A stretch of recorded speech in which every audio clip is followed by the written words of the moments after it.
डरपोक सास बहू। जिगर और बलराज अपने अपने ऑफिस के लिए निकल जाते हैं, जिसके बाद तानिया और उसकी सास घर के काम में बिजी हो जाती हैं। तभी रसोई में से तानिया के चिल्लाने की आवाज आती है। ओए माँ, बचाओ रे, उश, उश, उश, भागो यहाँ से। तानिया की आवाज सुनकर उसकी सास भी वहां आ जाती है। अरे क्या हुआ? और इस तरह स्लैब पर चढ़कर क्यों बैठी हो? उस छिपकली की वजह से। है? छिपकली? अरे कहाँ है छिपकली? ऐसा बोलते हुए तानिया की सास भी डर कर स्लैब पर चढ़ जाती है। अरे जब इन छिपकलियों को घूमने के लिए हमने दीवार और छत दी है, फिर ये हमारे घूमने की जगह पर क्यों उतर आती है? मुझे क्या पता, सामने बैठी है, आप ही पूछ लो ना, साथ में भगा भी देना। इस पर सास डरते हुए स्लैब पर बैठी बैठी ही छिपकली को भगाने की कोशिश करती है। हुश, हुश, हुश, अरे जा ना, वापस अपने घर जा। सासू माँ, छिपकली है, कुत्ता नहीं। अरे हाँ, छोटी सी ही सही छिपकली तो है, तो तुम ही भगा दो ना। तानिया की सास उसे स्लैब से नीचे गिरा देती है, जिस पर छिपकली तो डरकर भाग जाती है। लेकिन दोनों सास बहू के बीच टॉम एंड जेरी वाला खेल शुरू हो जाता है। आपने मुझे धक्का क्यों दिया? मुझे कुछ हो जाता तो? अगर वो मुझे खा जाती तो? अरे छिपकली थी, डायनासोर नहीं। हाँ, सिर्फ छिपकली ही थी, और आपको उससे डर नहीं लगता तो खुद क्यों नहीं भगा दिया? अरे तेरे होते हुए अगर मुझे काम करने पड़े, फिर बहू होने का फायदा क्या है? इसी तरह सुबह से शाम हो जाती है। जिगर और बलराज भी ऑफिस से घर वापस आ जाते हैं, लेकिन सास बहू की तू मैं खत्म नहीं होती। आज इस सभा का मुद्दा क्या है? मम्मी ने मुझे छिपकली के सामने फेंक दिया। अरे वाह मेरे डरपोक, मुझ पर 30 साल से शेरनी जैसे हुक्म चला रही हो और एक छिपकली से डर गई। इस पर दोनों बाप बेटे हंसने लगते हैं, जिसे देखकर सास बहू एक दूसरे की शक्ल देखते हुए अब अपनी लड़ाई भूलकर उनसे लड़ना शुरू कर देती हैं। अरे आप ना ज्यादा बत्तीसी ना दिखाओ, नहीं तो शेरनी के एक पंजे से 32 के 32 दांत बाहर निकल आएंगे। अपनी माँ की इस बात पर अब जिगर अपने पापा को देखकर हंसने लगता है। अरे क्यों पापा, आ गया स्वाद।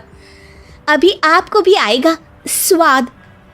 इस पर घर में सास बहू ड्रामा बंद होकर पति पत्नी नौटंकी शुरू हो जाती है, जिस पर तानिया से कहा सुनी के बीच जिगर अचानक चिल्लाते हुए कहने लगता है। कॉकरोच, इतना बड़ा कॉकरोच, हे भगवान, अब हमें इससे कौन बचाएगा? कॉकरोच का नाम सुनते ही दोनों सास बहू सारी लड़ाई भूलकर फुदक से कूदकर पास रखे सोफे पर चढ़ जाती हैं। अरे कहाँ है, अरे कहाँ है कमबख्त? अरे उसे भगाने की जगह अनाउंसमेंट तो ऐसे कर रहा है जिससे 12:40 की आखिरी लोकल है, छूटनी नहीं चाहिए। अरे भलाई का तो ज़माना ही नहीं है। ठीक है भाई, अब मैं आपको बिल्कुल भी नहीं बताऊंगा कि आपके पीछे भी एक बहुत बड़ा कॉकरोच बैठा है। जिगर की बात पर एक बार फिर दोनों डर से उछल जाती हैं, जिसके बाद जिगर और बलराज इसी तरह कभी कॉकरोच तो कभी छिपकली का नाम लेकर उन्हें परेशान करते रहते हैं। अगली सुबह ये दोनों हमारे डर का ऐसे मजाक बना रहे थे जैसे खुद कभी किसी चीज़ से ना डरते हो। ये जिगर ना बचपन में तो चींटी से भी डर जाता था। पर मम्मी, उन्हें डराने के लिए मैं चींटी तो नहीं पकड़ सकती। अरे पागल औरत, इतना बड़ा होकर क्या वो चींटी से डरेगा? मतलब हमें बदला लेने के लिए कुछ अलग सोचना पड़ेगा। अरे वाह, क्या ब्रांड न्यू न्यूज़ दी है। सोचो अब। दोनों बहुत देर तक जिगर और बलराज को डराने के लिए अलग अलग तरीके सोचती हैं, पर किसी भी अंजाम तक नहीं पहुंच पाती, जिस पर तानिया की सास उससे कहती है। हम उन्हें नहीं डरा सकते, पर अपना डर तो ख़त्म कर ही सकते हैं ना। अगर हमारा डर ख़त्म हो जाएगा तो फिर वो अपने मज़े के लिए किसे डराएंगे और इसी तरह उनका पचका हो जाएगा। हाँ, नाइस आइडिया, पर मुझे इससे डर क्यों लग रहा है? सास की बातों से डरते हुए भी वो दोनों अपने डर को ख़त्म करने के मिशन पर लग जाती है, जिसमें पहला कॉकरोच सामने आते ही वो डर कर भाग जाती है। हमसे ना हो पाई मम्मी, इससे आप ही निपटो ना। अरे क्या आप निपटो, साथ चल, नहीं तो तेरे ऊपर ना छिपकली गिरा दूंगी। हाँ बस, हाँ पहले छिपकली पकड़ कर तो दिखाओ। अरे यार चल ना।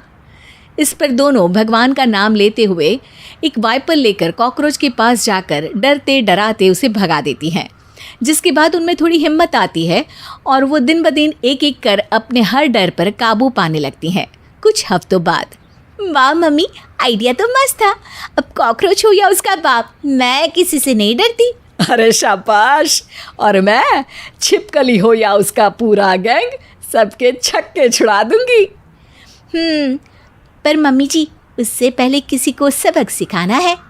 उसी रात जब बलराज और जिगर टीवी देख रहे होते हैं तो दोनों सास बहू प्लान बनाकर छुपके से उन पर नकली छिपकली और कॉकरोच फेंक देती हैं, जिसे देखते ही वो दोनों अपनी जगह से उछल खड़े होते हैं। अरे ओई माँ, छी ये छिपकली कहाँ से आ गई? ओह, अब इस कॉकरोच को मेरे ऊपर से हटाओ ना। अरे क्यों बेटे, कैसे माँ याद आ गई? जब माँ को डर लग रहा था तब तो बहुत खिल्ली उड़ा रहे थे। ससुर जी, कॉकरोच से तो हम जैसे डरपोक डरते हैं, फिर आज आपको क्या हुआ? दोनों हंसने लगती है, जिससे जिगर और बलराज को भी उनकी गलती का एहसास होता है।